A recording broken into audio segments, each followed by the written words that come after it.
A Mars 2020 mission update. I'm Tonya Hall, and joining me is Dr. Adam Steltzner, author and chief engineer for the Mars 2020 project at NASA JPL. Welcome, Adam. Thank you, Tanya. Good to be here. Give us a brief summary of your background. You've been at NASA JPL for quite some time. What are some of the projects that you've worked on? Well, I've worked on projects ranging from the Cassini mission to Saturn to and Galileo to Jupiter, and then a string of missions to Mars: the Mars Exploration Rover, Spirit and Opportunity, the Mars a Science Laboratory mission with the Curiosity rover, and now I'm currently the chief engineer for the Perseverance rover and Ingenuity helicopter, which are on their way to Mars as we speak.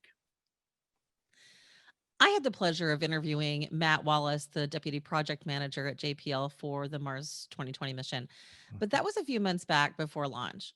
What's the status of the spacecraft today, and how far along is it? How fast is it going, and when do we expect it to reach the red planet?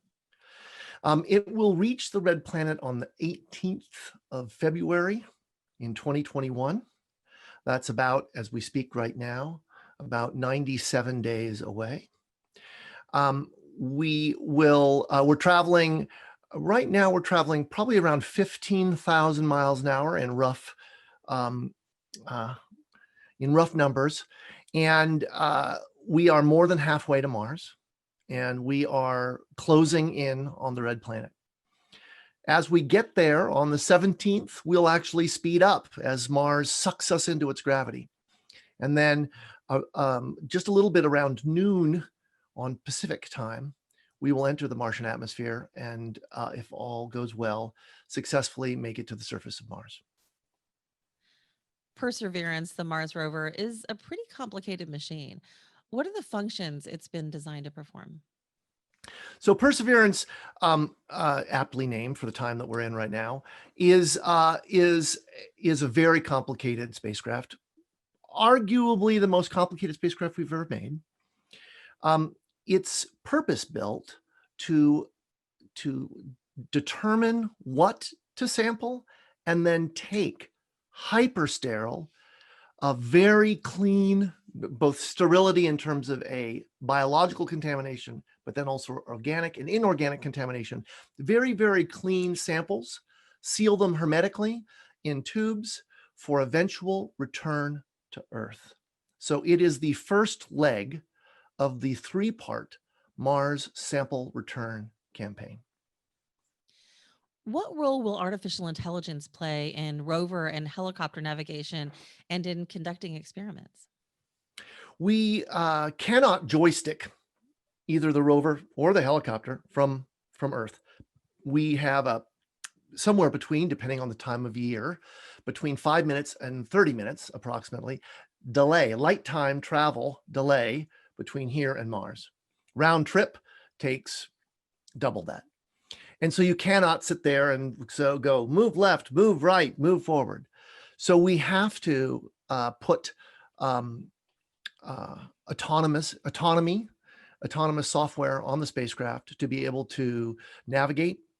On the rover, we have a set of software that allows us to tell the rover where we want it to go in terms of a waypoint, but then the rover itself identifies hazards and plans its path around those hazards: holes, rocks, bumps, slopes, and gets to the waypoint that we've assigned it.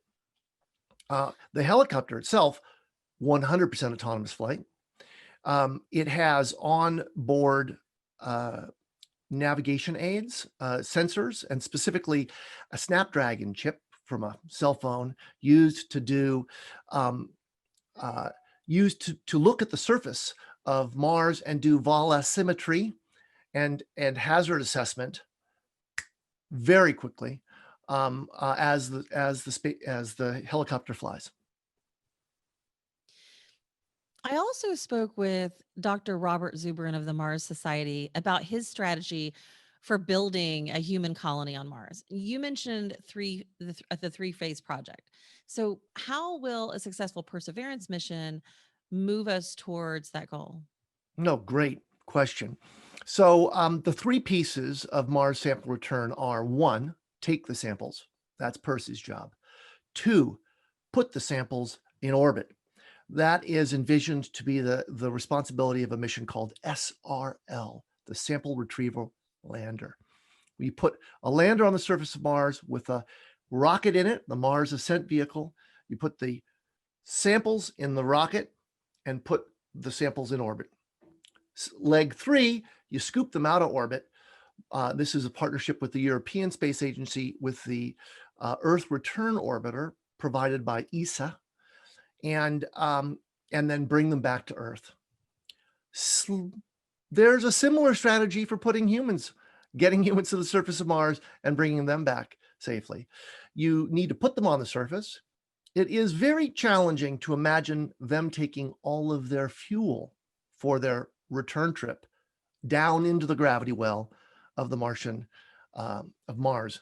And so most of our plans for human exploration of Mars involve making fuel for the return trip um, in situ. It's called in situ resource utilization, or ISRU. And so you can mine the atmosphere of Mars, the CO2 atmosphere of Mars, for oxygen. Oxygen is useful for astronauts to breathe, and as an oxidizer in a fuel oxidizer propulsion system.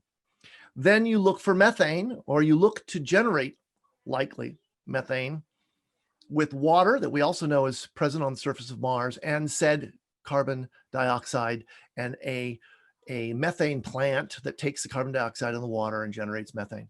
So those two fuel sources, the fuel and oxidizer, would be generated on Mars and would be available ready in tanks that we would have confirmed are ready to go before we'd put and actually we would pre-position a MAV that was ready to go, a Mars Ascent Vehicle that was ready to go before we put astronauts down.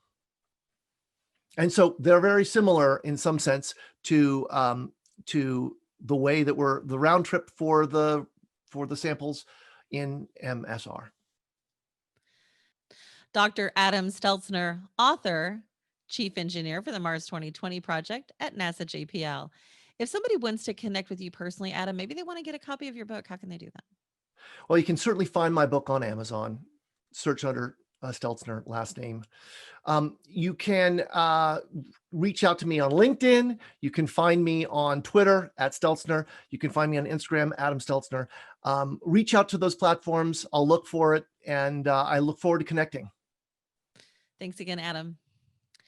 And Thank find you, more of Tonya. my interviews right here, or go to YouTube, Spotify, iTunes, or TonyaHall.net. Thanks for watching.